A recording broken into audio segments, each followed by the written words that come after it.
Welcome friends to a quick little headstand tutorial where we're going to focus on what not to do, what to do, and how to get you up and running and in your headstand nice and quick. So grab your mat and your water and join me.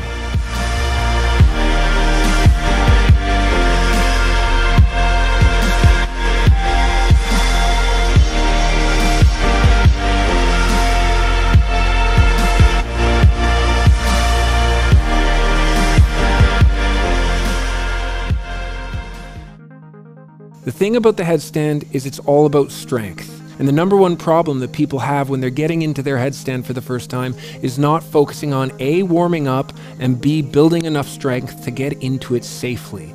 It is incredibly important that you focus on your dolphin.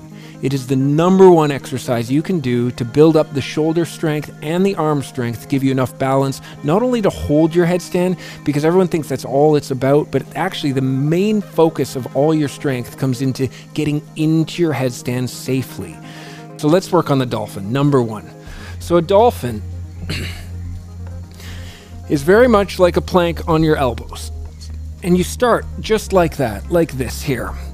But you walk your toes a little bit forward, bringing your chin just above your hands so that you're able to push back, just like this. So this is your starting point for dolphin, starting point one. Then on the exhale, you bring your body, putting all your weight into your shoulders and your arm, and almost touching your chin to the front of the floor in front of you. That's one. Do this with me right now, 10 times, 2. 3, exhale, down. 4, inhale, exhale, down. 5, inhale, exhale, down.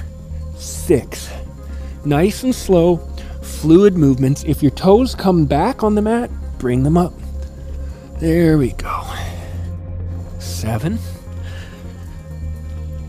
8, 9, 10. Usually on the last one, I like to hold here for an extra second or two. 3, 2, 1, and down. So, that's pretty much the strength secret, is the dolphin. I usually do that, honestly, probably once a practice. When I'm doing an upper body practice, just in general for yoga, I try to rotate through that at least 3 times, anywhere from 10 to 15 reps. Super important, and as we get into the headstand, you'll see if you can't accomplish a safe execution, you just go back and do more dolphins. It's all good. So, as we get into the technique of the headstand, this is equally as important as the strength, because the number one thing you can do wrong is follow the name of the asana, which is headstand. I know that sounds a little funny, but the thing is, you don't want to put your weight on your head. Your head will be touching the mat, but 95% of your weight is going to be on your forearms.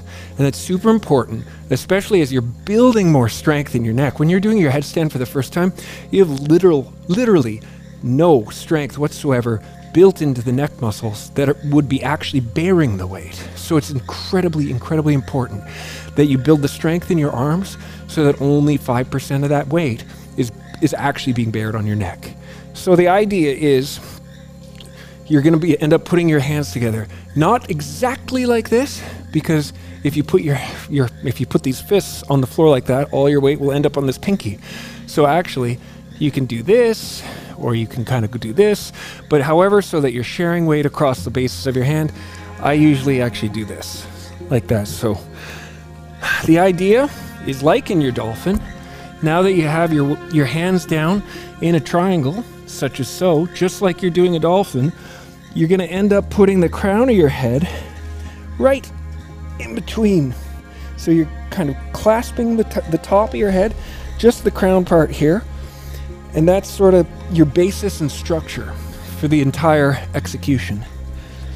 So while you're here, the first exercise you can do as you're getting ready to get into it is just lift. And just play around here for a second. You know, put the weight on either of your forearms. Check to see how much of that weight is actually on your head. I tend to pull my head right off the mat a lot of the time, just to ensure that I'm being incredibly safe for my neck. And once you're up here, you can practice walking your toes up and walking your toes back and walking up. Now, as you feel, the closer you can walk towards your face, the more weight just naturally transfers to your forearms. In fact, my toes barely have anything at all because they've all of it is all about weight transfer. That's the thing with headstands, is everyone thinks it's some secret, but it's honestly, it's just a weight transfer as you walk up towards and get comfortable for it. Now, the idea is as you get closer here, you can try. If this is as far as you feel comfortable for today, go back, do more dolphins, come back tomorrow. It's totally fine.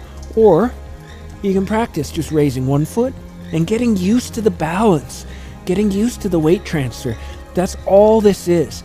Just, you could do this 10, 20 times, call it a day, come back tomorrow, do it again. And every day you're just going to feel more and more comfortable with the idea of doing something you probably haven't done since you were a kid, which is being upside down, which is actually really fun, which is actually something I think more people should do. Have fun in their life, play with their bodies, experiment, do stuff that like we used to enjoy that all of a sudden, once we started adulting, we decided it's not cool to do that's not something you're supposed to do. But honestly, yoga, it's taught me to just have fun with my body, doing it like I used to when I was a kid. So you're practicing a few times, up and down, then just bring those feet up, just like this. And if this is as far as you want to go, step 3, totally fine. Totally fine to just hang out here, bring your feet down, and you can call it a day. But the idea here is to work your way towards, because the worst thing you can do getting in a headstand is just launch your feet up and expect to all of a sudden have the strength and have the training to understand the balance without falling, for me, I don't know, off the edge here and into the jungle. So once you get up, just to this point right here, and you feel comfortable enough, check that your weight is on your hands and your forearms instead of your head, and you can slowly extend. Now, once you get to the top and you're extending, it's a very unique sensation if you haven't done it for a while. But eventually, you're going to really work towards engaging those glutes, engaging those quads, straightening like a pencil, and pointing those toes. And you can just hang out here. They say it's incredibly great for brain health to be upside down. So is lion's mane. So take your lion's mane upside down and get double the points. Now, once you're up, it's important to not just throw yourself down either. Try to come down with ease, using that core strength, and slowly come into child's pose. This is the last what not to do. Do not forget to come into child's pose. It is the counter to all of that pressure you just put on your shoulders, in your arms, in your neck, even though it was just 5%. This counter, if you get up right away, you risk great injury. I had actually, it's funny, I'm doing headstands now. I had a herniated disc in my lower neck and a herniated disc in my lower spine. And slowly, through patience, through safety, through strength and recovery, I can hang out upside down all I want and I don't have to worry. It's kind of amazing. So honestly, I mean, that's really it. The thing is, at any point when you're going level to level, if you don't have the strength to feel comfortable, to feel stable, just go back and do more dolphins. That's really the message to this whole thing. The dolphin is the key. Builds your strength, builds your core strength, builds your shoulders, builds everything you need. And once you're up there, you'll see it's actually it's really freaking fun. So have fun, work on it. Let me know in the comments how this goes. I'd love to know how many days it took you. Maybe you get it right away. Maybe it takes a week. Maybe it takes 3 days. I don't know. But if you nail it by using this tutorial, let us know in the comments. It's going to be super exciting to see all you guys learning to have fun like you're a kid again, doing things with your body you haven't done in years. All right. Well, other than that, subscribe to the channel, give this video a like. We're here at Mystica Retreat Center in Costa Rica. You can go down, click a link to their spot in the description. It's a fantastic place if you ever want to travel to take your yoga journey a little bit deeper. And if you don't want to travel, you can go click this little button up here. It's an eye. It says Boho Beautiful Official. That's our app and streaming platform. We have videos just like this, tons of tutorials. Actually, we just finished posting, I think, like 21 different asana tutorials, including another one for the headstand and all kinds of other things. There's full-length classes, exclusive content, or basically everything we've ever done is right there. It's free to check out. So go check it out. It's a great way you can support us. And if not, subscribing to this channel is more than enough. Or just honestly being here and just trying and knowing that you got something from this. That means the world to us. All right, with that, I wish you all the love and light from my heart. Namaste.